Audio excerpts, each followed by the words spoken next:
Zabieramy Was dzisiaj do zamku w Chęcinach. Pokażemy zamek, pokażemy tutejsze atrakcje, a przede wszystkim zwróćcie uwagę, biało-czerwona flaga. Mam nadzieję, że Władysław Łokietek cieszy się na myśl o tym, że po 700 latach ona jeszcze tutaj łopocze. Tym razem odwiedzamy jeden z najbardziej rozpoznawalnych zamków w Polsce. Zamek Królewski w Chęcinach. Malowniczo położony na skalistym wzgórzu w sercu województwa świętokrzyskiego, około 15 km na południowy zachód od Kielc.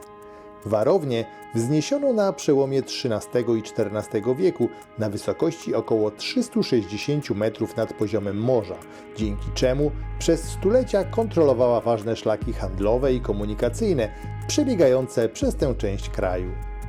Pierwsze wzmianki o zamku pochodzą z 1306 roku, a przez kolejne wieki był on świadkiem najważniejszych wydarzeń w historii Królestwa Polskiego. Gościli tu królowie, w tym Władysław Jagiełło, przechowywano królewskie skarby, a po bitwie pod Grunwaldem trafili tu także znamienici jeńcy wojenni. Jak to w dawnych wiekach bywało, na Podgrodziu zgromadzili się rzemieślnicy, zgromadzili się kupcy i oferują swoje wszelakie dobra. Dzisiaj te dobra czasami przychodzą do nas z Chin, ale nadal cieszą oko.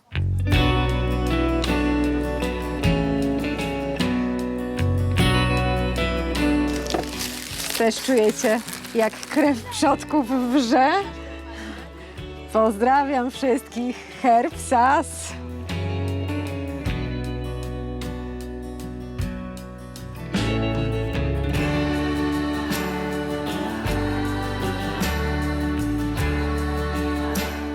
Powitajcie Wacława II. To podobno dzięki niemu mamy początki zamku w Chęcinach. Na pewno był tutaj już w 1306 roku. Zatem pewnie Wacławowi II zawdzięczamy te początki.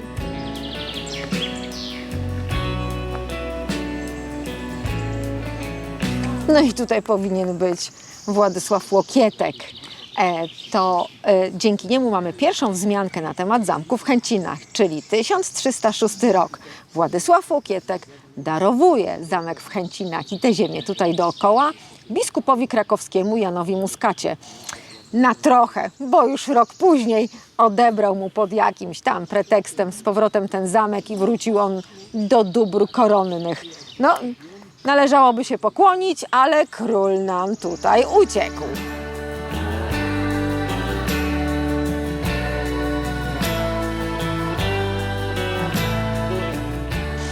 No i mamy Elżbietę Łokietkówną. A dlaczegoż ją tutaj mamy? Ponieważ zamek w Chęcinach to była również bardzo często siedziba polskich królowych, albo czasami też miejsce zesłania polskich królowych, jak kto woli. Bywała tu Elżbieta Łokietkówna, bywała Adelaida, druga żona Kazimierza Wielkiego, bywała Bona Sforca, bywała Sonka Holszańska, czyli czwarta żona Władysława Jagiełły.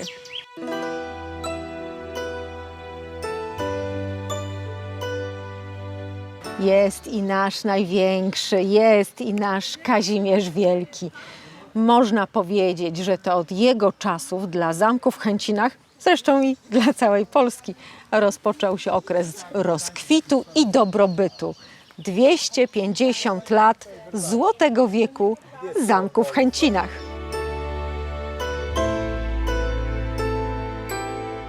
Uciekł nam też Władysław Jagiełło, a to z nim związana jest tutaj historia trochę mroczna, trochę romantyczna, a trochę dynastyczna. Ponieważ to za jego panowania oskarżono jego czwartą żonę, czyli Zofię Holszańską, zwaną czule Sonką, o cudzołóstwo. Cudzołożyć miała z kilkoma rycerzami, ale głównie z zarządcą jej dóbr Janem Hinczem z Rogowa. Jak to się dla niego skończyło? No oczywiście bardzo źle. Został osadzony właśnie na zamku w Chęcinach. Pikanterii całej sprawie dodaje fakt, że królowa Zofia w tym czasie była brzemienna z naszym Kazimierzem Jagiellończykiem, więc tylko trzymajmy kciuki, żeby jednak okazało się, że nasza dynastia Jagiellonów naprawdę jest dynastią Jagiellonów. Natomiast po jakimś czasie sprawa ucichła. Królowa musiała złożyć dosyć upokarzającą przysięgę świadczącą o jej niewinności. Janowi Chińczy z Rogowa też darowano. O wilku mowa, Jan Chińcza z Rogowa. Potem przez jakiś czas przebywała tutaj również królowa Zofia Olszańska, między innymi z młodym królewiczem Warneńczykiem, który, jak wiemy, w 1444 roku dokończył swego żywota właśnie pod Warną. Dlatego też z Jagiełem jak najbardziej również związane są losy tego zamku.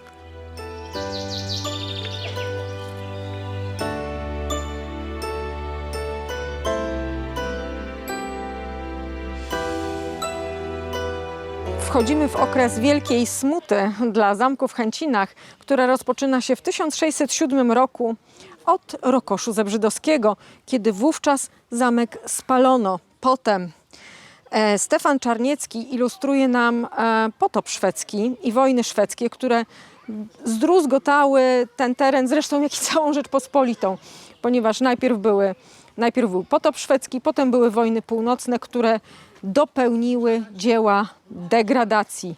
Od tego czasu de facto zamek przestał pełnić swoje funkcje, a stał się magazynem budulcowym dla okolicznych mieszkańców, bądź też wykorzystywano kamień pozyskany z zamku do budowy dróg. Takie to były złe czasy.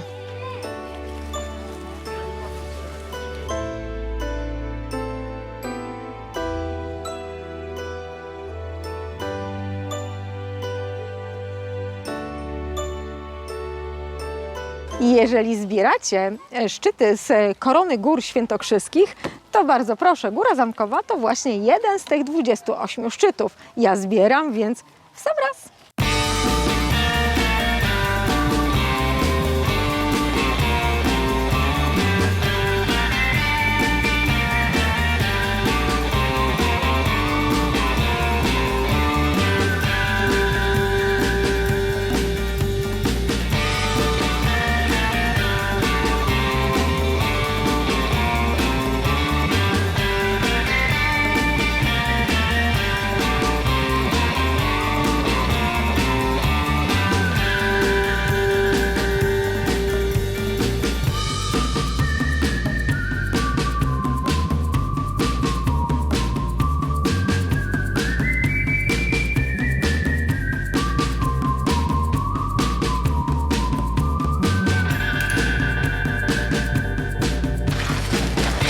Przy tych beczułkach mogłabym się sprawdzić.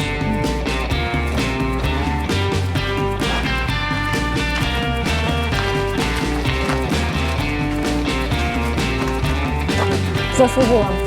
Na pewno zasłużyłam.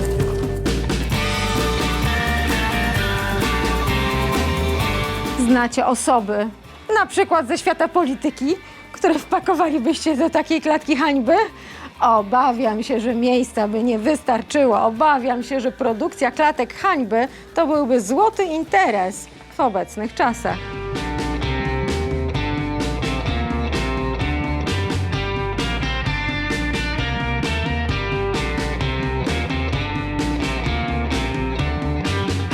Poważne rozmowy o życiu i śmierci tylko z tym dżentelmenem. Tylko z tym dżentelmenem. Chciałoby się mu wziąć główkę, być albo nie być, ale już niech ma, a niech ma.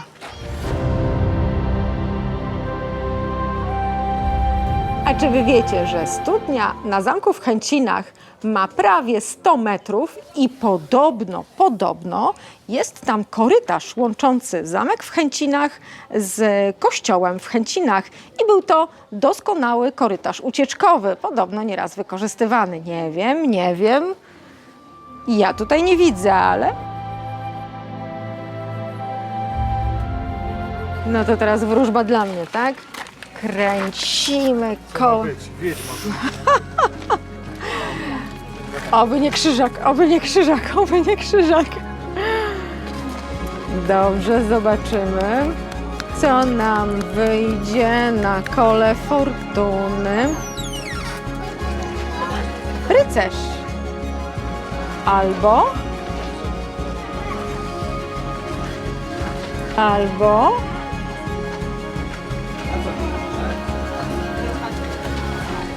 Ni pies, ni wydra. słuchaj, między księżniczką a rycerzem w sumie naprawdę biorę.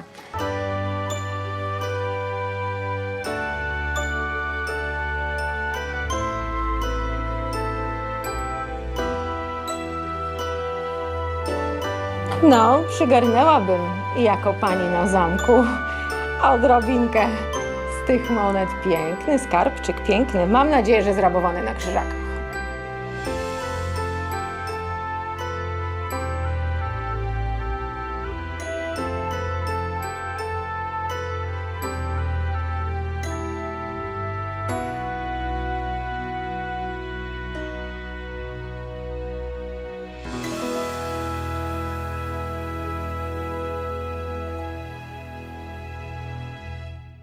Czy warto przyjechać na zamek w Chęcinach? Oczywiście, że warto.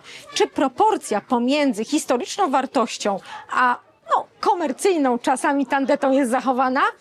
Zdania są podzielone. Nie zmienia to faktu, że jeżeli jesteście w Górach Świętokrzyskich, to jest doskonała atrakcja turystyczna, to jest doskonały moment, aby zapoznać się z historią tego regionu i aby po prostu pobyć i spędzić czas, zjeść dobrego loda i pooglądać te wszystkie cudne widoki. Przybywajcie do Chęcin. A my zapraszamy w każdy czwartek o godzinie 16 na nasz kanał. Premiera nowego filmu, nowe przygody, nowe fantastyczne przeżycia. Do zobaczenia na kanale.